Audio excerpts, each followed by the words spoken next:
आज भी जब हम लोग कहीं जाते हैं, कोई व्यक्ति कितना भी बड़ा शहर हो, कितने भी लोग आ जाएं, भले अन्य जगह कोई उसको लंगर मिले न मिले, लेकिन गुरुद्वारे में उसको लंगर छकने के लिए जरूर मिल जाए।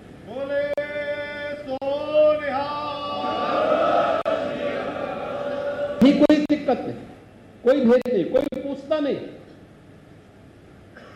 वह सिख है, नॉन सिख है, किस जाति का है, किस मजहब का है, किस धर्म का है, कहां से आया है, कुछ नहीं। जो आया है हर एक को देकर इसको हमने मान लिया कि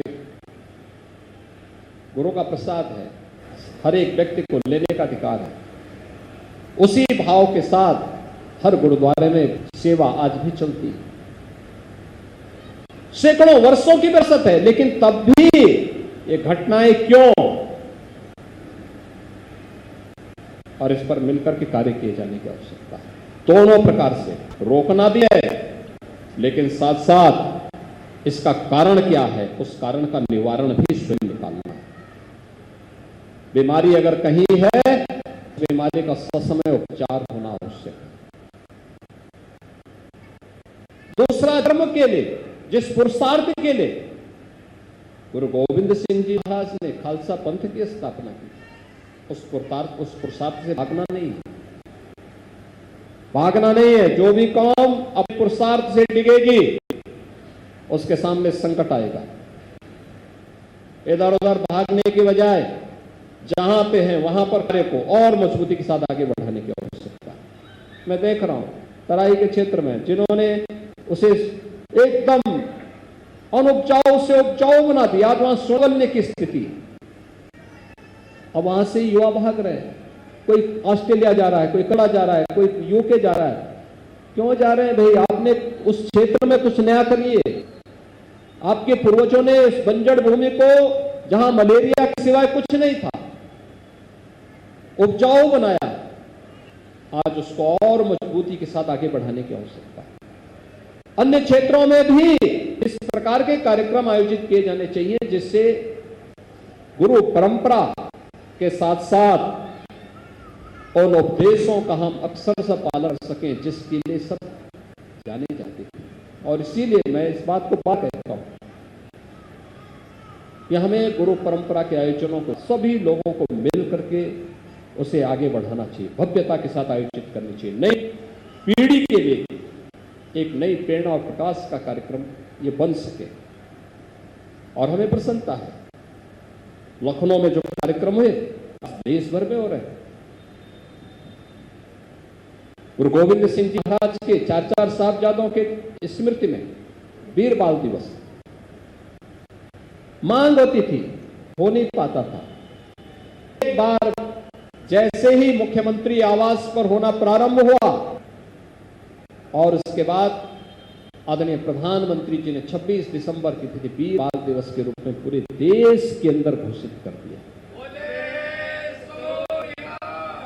ये आकर्षण था, किसी को भी इससे पहले जवान पे तो सबकी थी, लेकिन कोई उस आयोजन के साथ नहीं जुड़ पाता था। लेकिन आज पूरा देश जुड़ता है, नौजवानों के मन में भाव आ गया है। गुरु गोविंद सिंह जी महाराज के 4 साहबजादे सरहिंद के लिए कैसे इन्होंने अपने आप को बलिदान किया, यह आज हर नौजवान की मुंह पर आज शब्द निकलते हैं।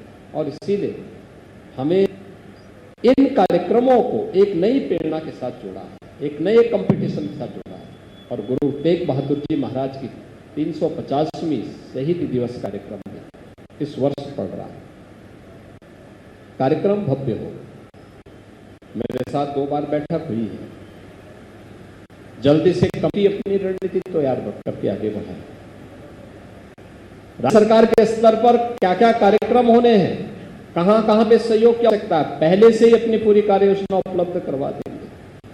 तो मुझे लगता है कि हमें भी उसको और तेजी के साथ आगे बढ़ाने में मदद मिलेगी। हम चाहते हैं बहुत अच्छा कार्यक्रम उत्तर प्रदेश के अंदर होना चाहिए, बड़े कार्यक्रम होने, बड़े स्तर पर होने चाहिए, हर जगह होने चाहिए। क्योंकि गुरु तेग बहादुर जी महाराज का हो, गुरु गोविंद सिंह जी महाराज का हो, गुरु गोविंद सिंह जी महाराज के 4 साहबजादों का हो, सिख गुरुओं का हो या देश और धर्म की रक्षा करने के लिए सिख योद्धाओं का बलिदान, तो उनके लिए अपने परिवार के लिए नहीं था, उनके लिए स्वयं के लिए नहीं था, इस देश और धर्म के लिए था। और देश और धर्म के लिए हुआ कोई भी योगदान वह व्यर्थ में नहीं जाना चाहिए। पूरे समाज को जोड़ने का माध्यम बनना चाहिए, पूरे समाज को उसके साथ जोड़ करके हमें आगे बढ़ाने की आवश्यकता है। और मैं इस बात के लिए आपको आश्वस्त करूंगा, बहुत भव्यता के साथ आयोजन होना चाहिए। प्रदेश की कमेटी जल्दी से गठित करके वो कमेटी एक बार विजिट करें, हर जगह करके बैठक भी ले लें।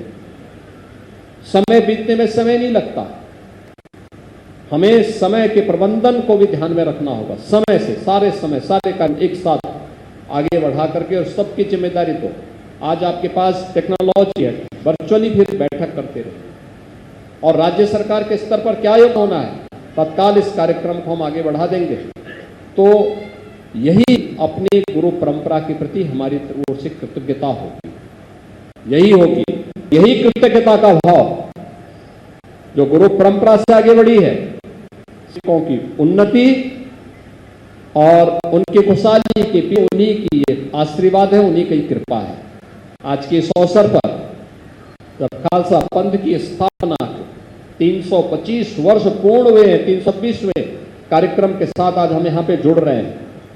मैं एक बार फिर से आप सबको बैसाखी के साथ साथ खालसा पंथ की स्थापना के इन शानदार अभियान के प्रति हृदय से बधाई देता हूं, अपनी शुभकामनाएं देता हूं और आपको इस बात के लिए आश्वस्त करता हूं कि डबल इंजन की सरकार हमेशा आपके साथ कदम से कदम मिलाकर के चलने के लिए तैयार रही, हमेशा आपके साथ, आपके सुख और दुख दोनों में आपके साथ सहभागी बनेगी। आप सब बोले सो निहाल, सो निहाल।